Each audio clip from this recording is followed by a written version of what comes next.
Olá, gente, como é que vocês estão? A gente vai começar agora um novo conteúdo, né, para finalizar a segunda unidade já para a prova, né? Nós temos agora 2 semanas para a prova. E esse último conteúdo, né, esse último assunto se refere à cultura clássica, né? Mas o que seria essa cultura clássica antes de mais nada, né? A cultura clássica se refere à junção das culturas grega e romana e que daria assim, digamos que daria um compiladão de aspectos que permeiam até hoje a cultura ocidental, né? Então, apesar de nós não estarmos dentro da categoria de gregos e romanos, né? Mas a cultura desses povos influencia grande parte do mundo ocidental até hoje. E esses aspectos são muito presentes, são muito visíveis até hoje na atualidade, né? Então nós temos aí algumas características, alguns aspectos, né, que remetem a essa chamada cultura clássica.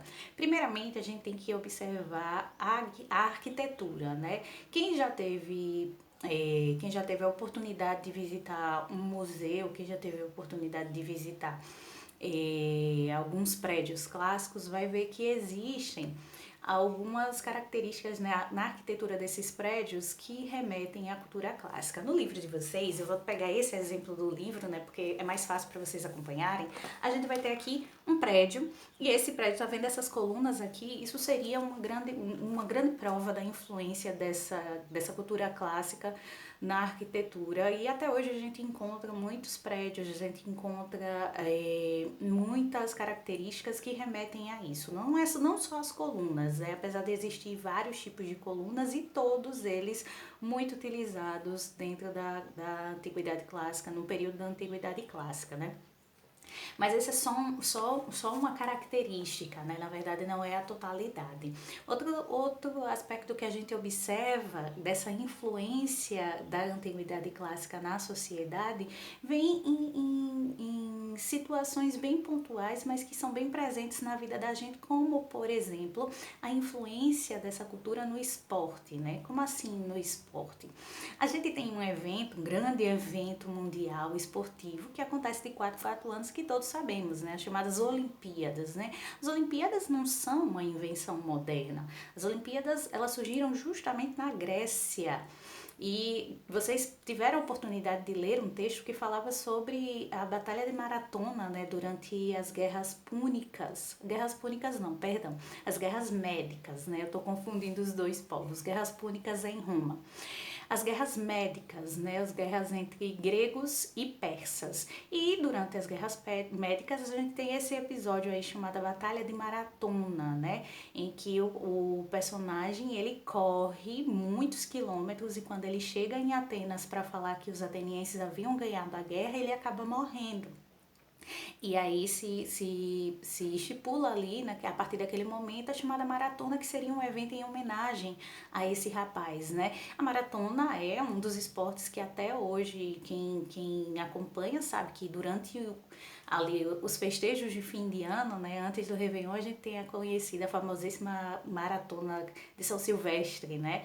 Então, as Olimpíadas, a maratona, elas influenciam bastante o esporte até hoje, né? Muitos dos esportes que eram praticados na Grécia, que eram praticados em Roma também, até hoje são modalidades esportivas que estão presentes nas Olimpíadas, lançamento de dardo, lançamento de peso, as corridas. Então, essa também seria uma grande herança que nós temos aí principalmente da Grécia, né? Mas uma das coisas que meus alunos, eu acho que uma maioria dos meus alunos, sem tirar nem pôr, eu acho que todos eles em uníssono, são duas coisas na verdade, que todos gostam muito de comentar. A primeira delas é a herança na política, né? A gente tem hoje um sistema político em que nós temos a oportunidade, por exemplo, de votar, de escolher o nosso presidente, de escolher o nosso deputado, os nossos senadores, né? E vivemos numa chamada república, né? A democracia e a república são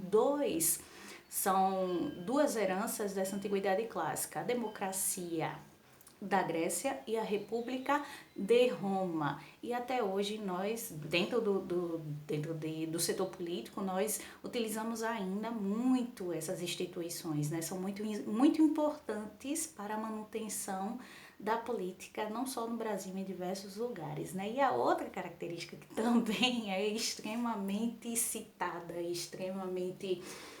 Eu acho que assim, acho que de todos os meus alunos eu nunca encontrei um que não gostasse, que é a herança da mitologia, que não é bem uma herança, né? Não influencia a gente tão diretamente porque o pensamento religioso hoje é um pouco diferenciado, né? Apesar que também é uma herança da chamada Antiguidade Clássica, né?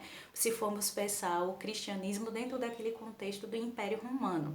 Então, o cristianismo também, de certa forma, apesar de todos os aspectos diferenciados, ele também chega a ser considerado uma herança aí do Império Romano. Mas nesse caso específico, eu falo da mitologia grega. Todas as pessoas, eu não conheci ninguém que não gostasse, para falar a verdade, né? Todas as pessoas gostam muito da mitologia grega e gostam muito das histórias que envolvem essa mitologia, né? A gente tá assim num período muito complicado, então fica difícil ter uma aula só para contar isso. E a gente já está encerrando a unidade, né? Mas eu gosto muito de contar essas histórias porque elas são extremamente fantásticas. Obviamente, tem aspectos que a gente vê que são bem difíceis de acontecer. Mas tem uma magia, tem toda uma mística que é muito interessante, que é muito legal de ler, de acompanhar, de ver uma pessoa contando, né? Mas a mitologia também é extremamente importante. Como eu já falei em outras aulas, em outros momentos, a maioria dos povos que nós estudamos são politeístas. Os gregos, eles não vão fugir disso daí, e os romanos durante muito tempo também não. O politeísmo também foi uma tradição religiosa nessas duas grandes populações, nesses dois grandes povos que a gente estuda. Mas a mitologia grega traz uma questão interessante, né? Parece um pouco com, nesse aspecto que eu vou falar agora, parece um pouco com a religião egípcia, mas tem umas pitadas diferenciadas, porque nós temos aí deuses que se comportam como humanos, apesar de serem deuses, de terem poderes, de terem todas as características de divindades, eles se comportam como seres humanos, eles têm paixões, eles têm ciúme, medo, eles ficam com raiva, ficam felizes, e justamente esse comportamento tão humano desses deuses aproxima, né, os seres humanos deles. E, consequentemente, é isso que dá as histórias que a gente conta sobre a mitologia, né? As histórias que a gente conta na mitologia grega, né? Por exemplo, um deus fica com raiva e por causa dessa raiva acontece algum evento, alguma história. Um deus se apaixona por uma humana e isso causa toda uma sucessão de eventos, ou então uma briga de deuses causa uma guerra na Terra, né? Que é o caso, por exemplo, já que a gente já está falando da mitologia, a gente tem outra característica também importante dessa cultura clássica, que é a literatura, tanto dos gregos como dos romanos, né? Mas nesse caso específico, como a gente está falando da mitologia grega, a gente tem aí a Ilíada e a Odisseia. A Ilíada fala sobre a Guerra de Troia, que se inicia justamente por uma briga de deusas, né? Qual seria a mais bonita?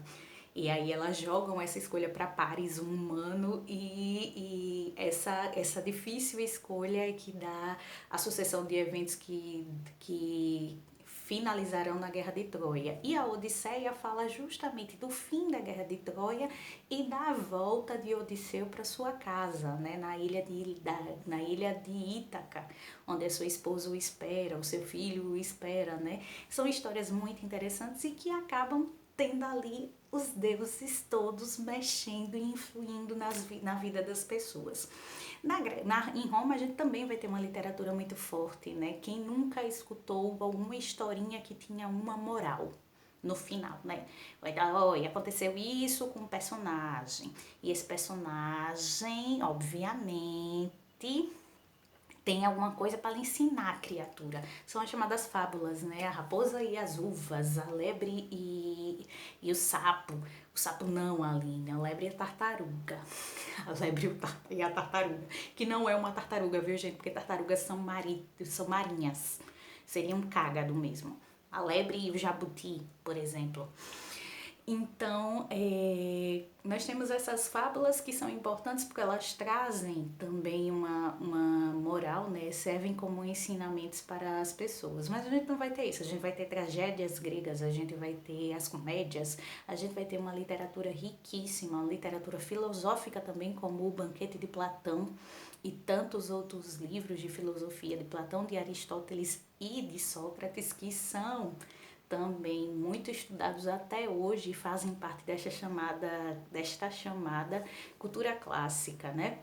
Nós vamos ter alguns livros de história, o pai da história, né? O pai da história é Heródoto, um grego, então ele vai ser um dos primeiros a escrever sobre a história de outras civilizações. Então, por exemplo, ele tem um livro que fala sobre os egípcios, então boa parte dos conhecimentos que a gente tem também hoje sobre os egípcios vem desses textos de Heródoto. A gente tem a Guerra do Peloponeso de Tucídides, que seria o primeiro grande relato de uma guerra, né? A Guerra do Peloponeso entre atenienses e espartanos. Vocês vão estudar isso na próxima unidade. Então, a gente tem aí também, com os romanos, a gente tem uma característica importante. Eu acredito que seria a principal herança que nós temos hoje da Antiguidade Clássica, que seria o direito romano. Personificado no chamado Corpus Juris Civilis. O Corpus Juris Civilis seria um compilado de direitos e deveres para as pessoas comuns, para regrar a convivência entre as pessoas, né? Seria baseado na lei Temos cachorros latindo. Seria baseado na Lei das 12 Tábuas, que surgiu em Roma, que seria o primeiro grande código escrito desse povo, dos romanos, né? E que sobreviveu até chegar até... Eita! Que sobreviveram... que sobreviveram até chegar aos bizantinos, e os bizantinos fizeram o Corpus Juris Civilis, né, que seria o corpo de leis. E que hoje é base do direito brasileiro, base do direito alemão, base do direito italiano. A gente tem um Código Civil enorme, né, com 1000 e tantos artigos que regram a vida das pessoas, falam sobre casamento, sobre bens, sobre sucessões, sobre parentesco, sobre família, vida e morte, sobre adoção, sobre tantas coisas. E esse nosso direito civil é baseado em leis que surgiram em Roma, como por exemplo, uma das regras mais interessantes que nós temos é de que ninguém pode ser ninguém pode ser preso sem uma acusação, por exemplo. Isso é uma inovação desse período, né? A gente pensa que é uma coisa moderna, mas não, isso é em Roma ainda. Então ninguém pode tirar o que é seu, o direito à propriedade privada. Isso é, assim, eu acho isso extremamente fantástico, certo? Então eu vou terminar aqui, porque senão a gente não vai ter o que conversar, e nós temos muito o que conversar na próxima videoconferência, que é a última que teremos, né? Então façam a atividade que tá lá no Google Classroom. Um beijo para vocês e até quinta-feira. Tchau!